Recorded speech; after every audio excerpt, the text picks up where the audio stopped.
మన పిసిసి అధ్యక్షుల వారు మహేష్ కుమార్ గౌడ్ అన్న గారిని మాట్లాడాల్సిందిగా విజ్ఞప్తి. దయచేసి. అందరికీ నమస్కారాలు.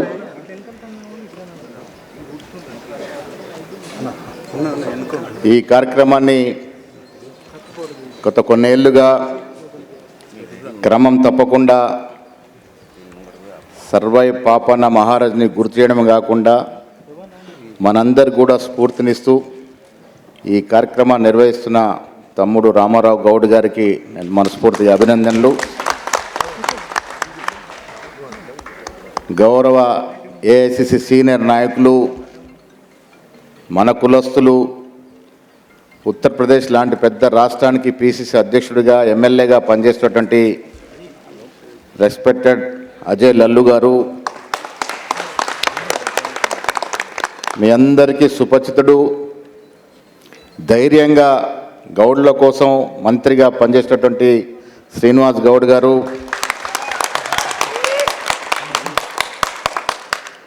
కర్ణాటక ముఖ్యమంత్రి ఓఎస్డి మిత్రులు శ్రీనివాస్ గారు, మహారాష్ట్ర నుంచి వచ్చేసినటువంటి నవీన్ చందర్ గారు, గౌడ సంఘ నాయకులు, డాక్టర్ లక్ష్మీకాంత్ గారు, కర్ణాటక ప్రభుత్వం నుంచి వచ్చేసినటువంటి మిత్రులు, వేదిక పైన చాలామంది మిత్రులు ఉన్నారు. ఒకటి చెప్తే ఒకటి మిస్ అవుతుంది. అందరికీ నమస్కారాలు. వేదిక పైనటువంటి నా కుల బాంధవులకి, గౌడ సోదరులకి, సర్వై బాబా నా అభిమానులకి, ఈ కార్యక్రమాన్ని వీక్షించిన ఇతర కులస్తులకు కూడా అందరికి కూడా నమస్కారాలు. సర్వై పాపన్న ఒక వ్యక్తి కాదు, ఆయన వ్యక్తిగా పుట్టినప్పటికీ ఇవాళ ఒక శక్తి, ఒక సంస్థ, ఒక మార్గదర్శం. ఆషామాషి కాదు. 375 ఏళ్ల క్రితం ఊహించుకోండి ఒకసారి. ఇవాళ సైన్స్ అండ్ టెక్నాలజీ ఎంత అభివృద్ధి చెందింది, ఎంత ఆధునాతన ఆయుధాలు వచ్చాయి, అరిచేతుల ప్రపంచం చూస్తూ ఉన్నాం ఇవాళ. కానీ ఆనాడు ఎలాంటి సౌరతులు లేని రోజుల్లో ఒక చిన్న గౌడ కులంలో పుట్టి రాజ్యాలు ఏలినాడంటే బహుశా ఆయన్ని దృష్టిలో పెట్టుకొనే మన పూర్వీకులు అన్నారేమో, పుడితే రాజై పుట్టాలి, లేకుంటే గౌడై పుట్టాలని. ఈ దేశంలో, ప్రపంచంలో చాలామంది రాజులు, చక్రవర్తులు వచ్చినారు, రాజ్యాలు ఏలినారు. కానీ ఒక చిన్న స్థాయి నుంచి, చిన్న జాతిలో పుట్టి అంచెలంచెలుగా ఎదిగి తనలో ఉన్నటువంటి వీరత్వాన్ని, శూరత్వాన్ని, ధైర్య సాహసాల్ని వెలికి తీసి తనకు తానుగా ఒక వీరుడిగా ఇలా ప్రపంచ చరిత్ర పటంలో నిలిచినటువంటి సర్వై పాపన్నకి మనం ఎన్నిసార్లు నివాళులు అర్పించుకున్నా తక్కువే. ఇలా మన జాతి, మేము కూడా రాజులమే, మేము కూడా పాలించగలుగుతాం, మాకు కూడా సత్తా, స్థైర్యము, పోరాట పటిమ, రాజకీయ నైపుణ్యం ఉందని గర్వంగా చెప్పుకోవడానికి ఆయన మనకి ఆద్యుడు. వీళ్ళ చాలా రాష్ట్రాల్లో మనం చక్రవర్తులు చూసాం, రాజులు చూసాం, రాజరికాలు చేశారు. కొంత వంశపారంపర్యంగా వస్తారు, పుట్టుకతో చక్రవర్తులు అవుతారు. కానీ ఛేదించి, వెంబడించి, పోరాడి రాజ్యాలు వశపరుచుకున్నాడంటే అది చిన్న విషయం కాదు. ఓ రాజ్యం ఏలడమే కాకుండా ఇంకొక కోణం ఉంది వారిలో, అది సామాజిక కోణం. రాజ్యం ఏలినాడు, రాజైనాడు, గోల్కొండ కిల్లా ఏలినాడు, మొఘల్స్ని ఛేదించినాడు. కానీ నిరంతరం వారి గుండె మాత్రం పేద వర్గాల కోసమే కొట్టుకుంది. అదొక రెండో కోణమైన అడుగడినటువంటి బీద జాతుల కోసం, వారు పడుతున్నటువంటి ఇబ్బందులు మమేకమై వారి కోసం పోరాడి సామాజిక విప్లవానికి నాంది పలకలినాడు. ఆ మహనీయుడు మనం రోజు స్మరించుకున్న తక్కువే. తెలంగాణలో ప్రభుత్వం ఏర్పడిన తర్వాత నేను, మిత్రులు పొన్నం ప్రభాకర్ గారు, మిగతా సోదరిమణులు, సోదరులు, శ్రీనివాస్ గౌడ్తో పాటు కుల పెద్దలతో మాట్లాడి హైదరాబాద్ నడిబొడ్డున విగ్రహం కావాలనుకున్నప్పుడు ఇందిరాగాంధీ పక్క స్థలం చూసాం. పాపం ఏ మాట కామాట రేవంత్ రెడ్డి గారు అన్నారు, ఎక్కడో అది లోనుకుంది, సెక్రటరేట్ ముందు స్థలం ఇస్తానన్నది కొద్ది చిన్నదైనా వచ్చే వాళ్ళకి పోయే వాళ్ళకి కనపడాలి, ఆయన వీరత్వం తెలవాలి అని ఆయన అన్నది అడుగా నేను పొన్నం ప్రభాకర్ గారు స్థలం వెళ్ళి చూసాం. శ్రీనివాస్ గౌడ్ లాంటి బాలాజీ గౌడ్ లాంటి పెద్దలతో మాట్లాడాం. స్థలాన్ని చూసి వెనక స్థలం కూడా కొంత దాంట్లోకి రావాలని చెప్పాం. త్వరగా పనులు జరిగినాయి. ఇలా విగ్రహ రూపంలో మనకు వస్తూ ఉన్నాడు. 18th అది 18th నాడు हम उद्घाटन कर रहे सर्वाई पापन्ना का पहला स्टैचू हैदराबाद में.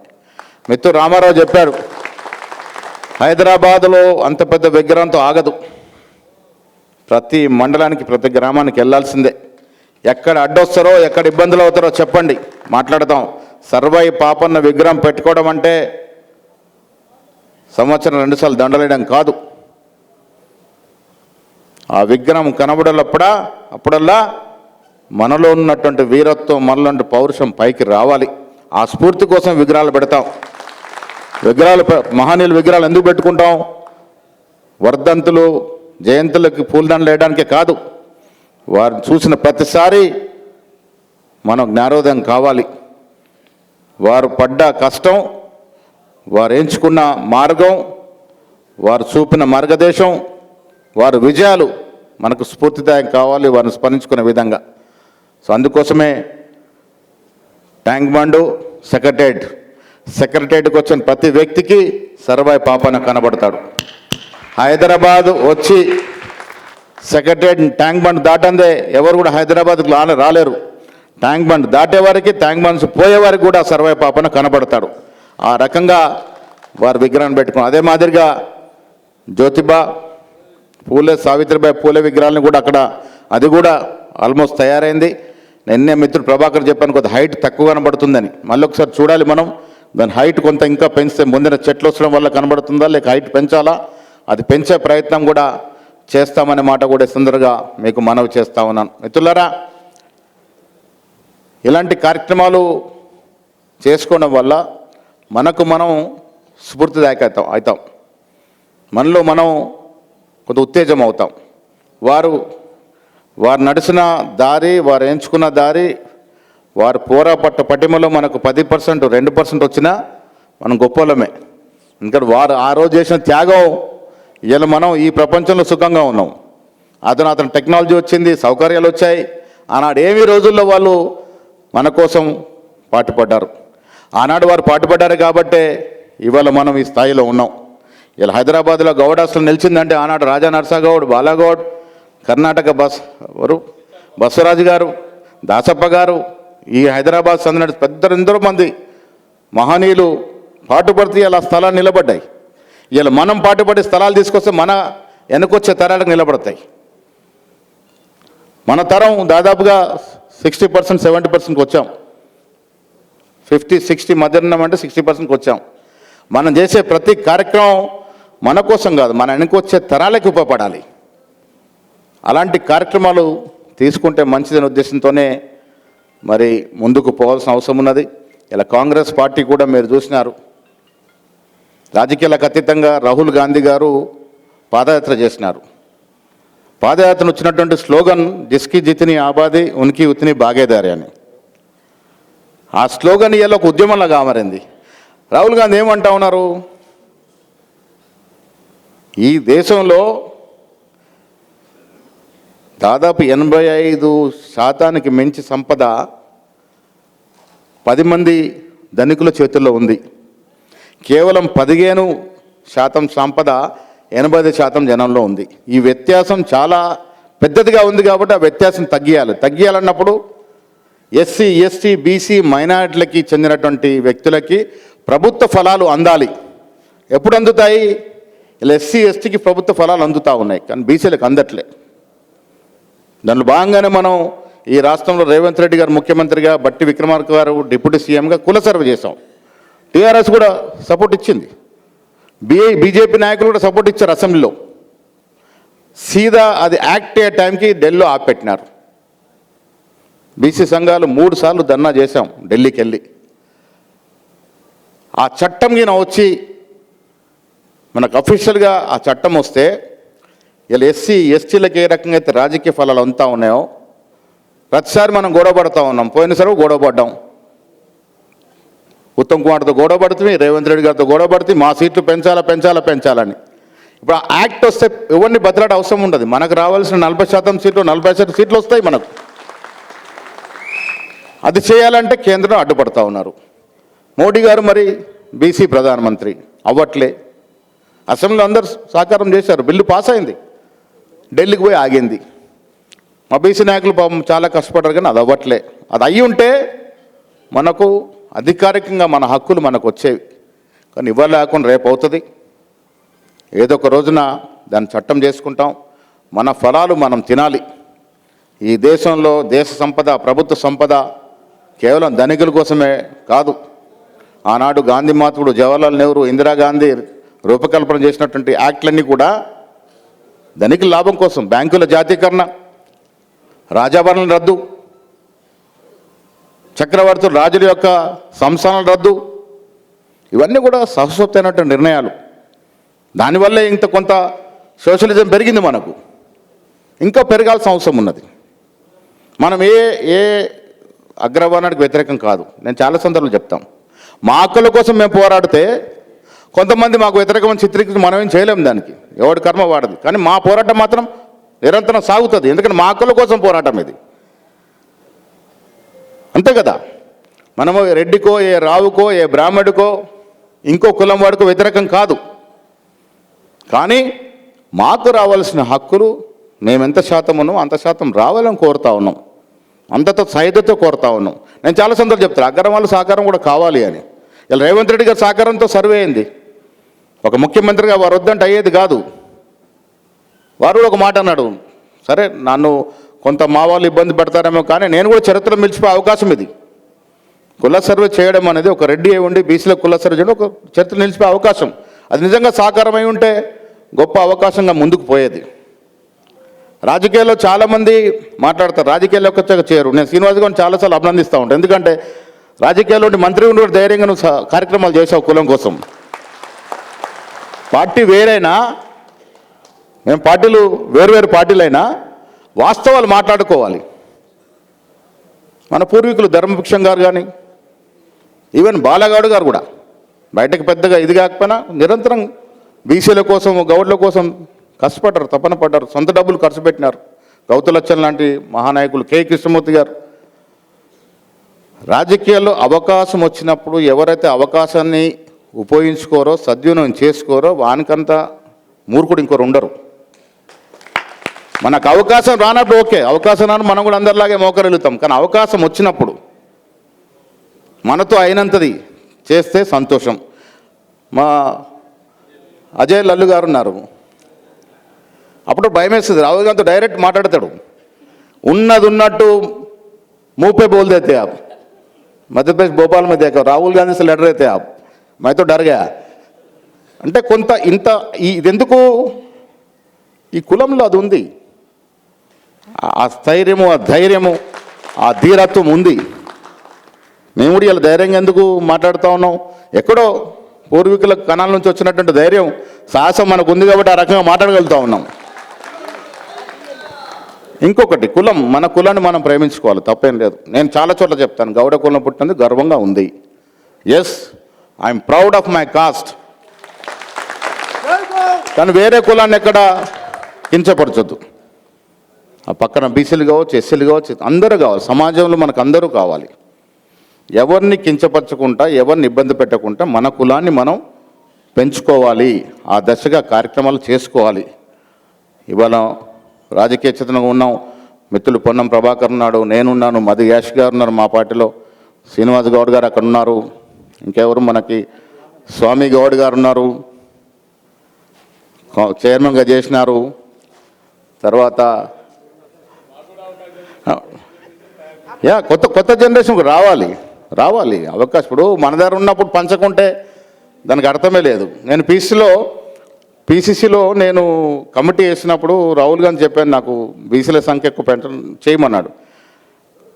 ఉపాధ్యక్షుల్లో 79% ఎస్సీ ఎస్టీ బీసీ మైనార్టీకి ఇచ్చిన, 79%.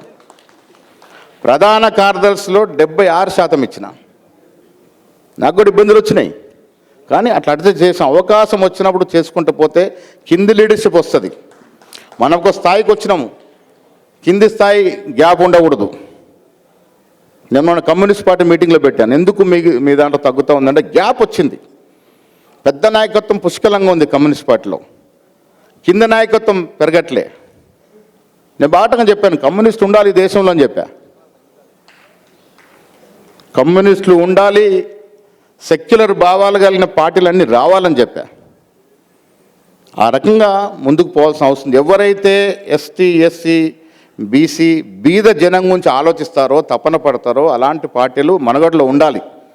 అప్పుడే బడుగులకు న్యాయం జరుగుద్ది. ఆ దశగా ప్రయత్నం చేయాలని కాంగ్రెస్ పార్టీ తరఫున మేము కూడా దాన్ని పుష్ చేస్తూ ఉన్నాం. లల్లు గారు, మేము చాలా బీసీ మీటింగ్లు చేశాం కేంద్ర స్థాయిలో. ఇలా రాహుల్ గాంధీ గారు ఎంత ధీటుగా పోతూ ఉన్నారంటే బీసీల విషయంలో, నాతో పర్సనల్గా మాట్లాడి చెప్పాను, ఈ విషయంలో మీరు ఎంత దూరం పోయారంటే now you cannot take U turn. అప్పుడు అన్నారు, no no no I'm not taking any U turn, my fight will be a straight fight until we achieve the goal I will be fighting అన్నాడు. బీసీల విషయంలో ఎక్కడా కూడా రాజీ పడకుండా ముందుకు పోతూ ఉన్నారు. ఏదో ఒక రోజున మనకు ఫలాలు వస్తాయి. ఆ నాయకుడు గట్టిగా పోరాడుతూ ఉన్నాడు. మాకు చదువు ఇచ్చారు, బీసీ మీటింగ్లు అవుతూ ఉన్నాయి. సో ఆ రకంగా ప్రయత్నాలు డెఫినెట్గా ఉంటాయి. ఇంకా చాలా విషయాలు బీసీలకి, ముఖ్యంగా మనం కులంతో పాటు బీసీలు కూడా అభివృద్ధి రావాలి, అభివృద్ధి పథం రావాలి. ఇవాళ కుల సర్వే ప్రకారం మనకు 57 మైనస్ మైనార్టీలను దాదాపు 50% ఉన్నాం. మనం బీసీలం 50% ఉన్నాం. కొన్ని స్టేట్లో లేరు. ఇప్పుడు హిమాచల్ తీసుకున్న, ఉత్తరాఖండ్ తీసుకున్న బీసీ సంఖ్య చాలా తక్కువ. బట్ ఇక్కడ ఎక్కువ ఉంది. దాని తగ్గట్టుగా ఫలాలు కూడా రావాల్సిన అవసరం ఉంది. ప్రభుత్వ పరంగా, పార్టీల పరంగా మా ప్రయత్నం మేము ఎప్పుడు చేస్తాము. నేను చాలా సందర్భాలు చెప్తాను, మన జాతి విషయానికి వచ్చినప్పుడు పార్టీలకు సంబంధం లేదు. నేను అందరితో షేర్ చేసుకుంటాను. పార్టీల చోట పార్టీలు ఉంటాయి, ఎన్నికల సమయం వరకే పార్టీలు. ఎన్నికలు అయిన తర్వాత రాష్ట్రం బాగో కోసం, మన కులం బాగో కోసం అందరం కలుద్దాం, పనులు చేసుకుందాం. గౌడది భవనం కూడా కొంత పెండింగ్ ఉంది, మనం ప్రస్తుతం అనుకుంటున్నాం, టైం అడ్జస్ట్ అవుతలేదు. దాన్ని కూడా కొంత పరిశీలన చేసి అది ముందుకు పోవాలి. ఆల్రెడీ డబ్బులు కూడా పొన్నం ప్రభాకర్ రెడీ చేసి పెట్టినాడు, అది కూడా కొంత పరిశీలించుకుందాం. పాపన్న విగ్రహం, అదేవిధంగా జ్యోతిబా పూలే విగ్రహం, వీరితో పాటు జిల్లాలో కూడా ఎక్కడన్నా పెట్టుకుంటామంటే అక్కడ ఉన్నట్టు అధికారులు మాట్లాడాం, కానీ ప్లేసులు కానీ అది కూడా చేద్దాం, ఇబ్బంది ఏం లేదు. ఎస్ ఉన్నది. జనగాం కూడా మాట్లాడిన కొద్ది ఇబ్బంది ఉన్న టెక్నికల్గా, అది అయ్యే టైంలో అవుతుంది. డెఫినెట్గా ఈ కార్యక్రమాన్ని ముందుకు పోదాం. నన్ను క్షమించాను, నాకు యాక్చువల్లీ 3 రోజుల నుంచి వైరల్ ఫీవర్తో ఉన్నా. ఈ ప్రోగ్రాం కోసం వచ్చిన పెద్దలు ఇక్కడ ఉన్న కూడా నన్ను క్షమించాలి. నేను మళ్ళీ కొంత ఎక్కువసేపు ఉండలేకపోతా ఉన్నా. నేను ఢిల్లీ అటు తిరిగితే వైరల్ ఫీవర్ వచ్చింది. సో మరొకసారి నేను రామారావు గౌడ్ని, వారి బృందాన్ని అభినందిస్తూ ఉన్నా. ఏళ్ళ తరబడి ఇది కూడా చేయాల్సిన డేట్కి ఇది ఈ ప్లేస్ దొరకలేదు, వేరే వాళ్ళు బుక్ చేసుకున్నారు. దానికి పెద్ద రికమెండేషన్స్ వచ్చాయి. నేను చెప్పిన రామారావుకి, మనకి ఎవరితో గొడవలు వద్దు, ఒక స్టెప్ దిగి ఒక డేట్ పెట్టి ఇంకో డేట్ పెట్టుకుందాం, ఏముంది దాంట్లో, మన కార్యక్రమం కావాలి, ఏ డేట్ అయితే ఏముందని డేట్ కూడా మార్చినాము. సో ఏదేమైనా మిగతా మిత్రులతో, మిగతా కులాల సఖ్యతతో మన కులం పెరగాలి.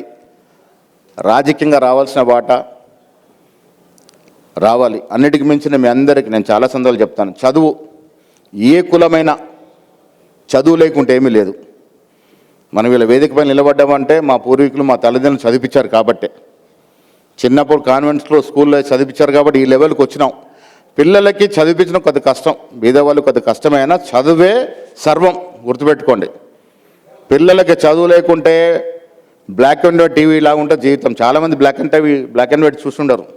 आप देखे हैं ना black and white portable TV 14 inch का, मैं 14 इंच टीवी కూడా చూసిన బ్లాక్ అండ్ వైట్, చిన్నదిగా ఉంటుంది పోర్టబుల్, అలా ఉంటుంది చదువుకోకుంటే. ఇలా 100 ఇంచులు 120 ఇంచుల టీవీలు వచ్చాయి, కలర్ టీవీలు. చదువుకున్న జీవితం కలర్ టీవీ లాగా ఉంటుంది. చదువుకోకుంటే బ్లాక్ అండ్ వైట్ టీవీ, సగం కనబడుతుంది, సగం కనబడదు. తర్వాత చదువు అని దూరదర్శన్లో వచ్చేది, డైనోరా టీవీ, సారలు వచ్చేవి. సో అప్పటికిప్పటి టెక్నాలజీ పెరిగింది. చదువు అనేది చాలా ప్రామాణికం, గుర్తుపెట్టుకోండి. ఏ కులమైనా మన కుల కష్టం ఉంది, దానిలో కూడా చాలా ఇబ్బందులు వస్తూ ఉన్నాయి. రోజు నాకు ఫోన్లు అవే వస్తాయి. అరే నువ్వు ఎందుకు చేయట్లే అన్నట్టు సీనా ఎట్లా చేసి అరే సీనా చేసిరా నాయన మేము కూడా చేస్తున్నాం. ప్రయత్నాలు అంటే కొన్ని యుగం మారుతూ ఉంది, కొంత మనం కూడా కొన్ని రిస్ట్రైన్ కావాల్సిన పరిస్థితులు వస్తున్నాయి. పాతకాలం ఇంకేదో కలిపేది అయిపోయింది, దాని ఎగర అయిపోయింది, ఇంకేదో కలుపుతున్నాం. ఇప్పుడు అది కూడా చట్టానికి సంబంధించింది కాదు, కొంత ఇబ్బందులు ఉన్నాయి. అయినా ఎప్పటికప్పుడు ముఖ్యమంత్రితో సమస్య మాట్లాడుతూ ఉన్నాం. మేము ఈ స్టేజ్లో ఉండి మా కులానికి నష్టం కావద్దు అని గట్టిగా అడుగుతూ ఉన్నాం. కాబట్టే కొంత నడుస్తుంది. ఏదైనా అంత ఈజీ కాదు, భవిష్యత్తులో కొద్ది ఇబ్బంది కనపడుతుంది, మనుషులు చస్తూ ఉన్నారు. ఎస్, ఆ రకంగా మనం చెట్లు పెంచండి. మేము లాస్ట్ టైం సర్వేలో కూడా నేను సిఎస్ గారు చెప్పాను, ఎక్కడ అవకాశం ఉంటే అక్కడ చెట్లు పెంచాలని. చాలా చోట్ల మా నిజామాబాద్లో ఇబ్బందులు ఉన్నాయి, కుల సంఘాలు గ్రామ సంఘాలు బాగా ఇబ్బందులు పెడతా ఉన్నాయి. ఎప్పటికప్పుడు దాన్ని మాట్లాడుతూ ఉన్నాం. కొంత మనం కూడా డైవర్ట్ కావాలి. మేము వ్యవసాయదారులు చెప్తున్నాం, వరే కాదు నాయన, క్రాప్ డైవర్సిఫికేషన్ కావాలంటున్నాం. అట్లా మనం కూడా కొంత జీవన శైలి మార్చుకోవాల్సిన అవసరం ఉంది. దానికి ప్రధానంగా మన ఆదుకునేది చదువు. పిల్లల్ని చదివించాలి, గుర్తుపెట్టుకోండి. కష్టమైన ఇబ్బంది అయినా చదువే అన్నిటికీ పరిష్కారం. చదువుకుంటే ప్రపంచంలో అపారమైన అవకాశాలని ఆ దశగా పోవాలని మీ అందరినీ కోరుతూ మరొకసారి ఈ కార్యక్రమాన్ని నిర్వహించిన అందరూ కూడా అభినందన తెలియజేస్తూ నన్ను మన్నించాల్సిందిగా కోరుతూ పెద్దలందరినీ సెలవు తీసుకుంటా ఉన్నాను. జై హింద్.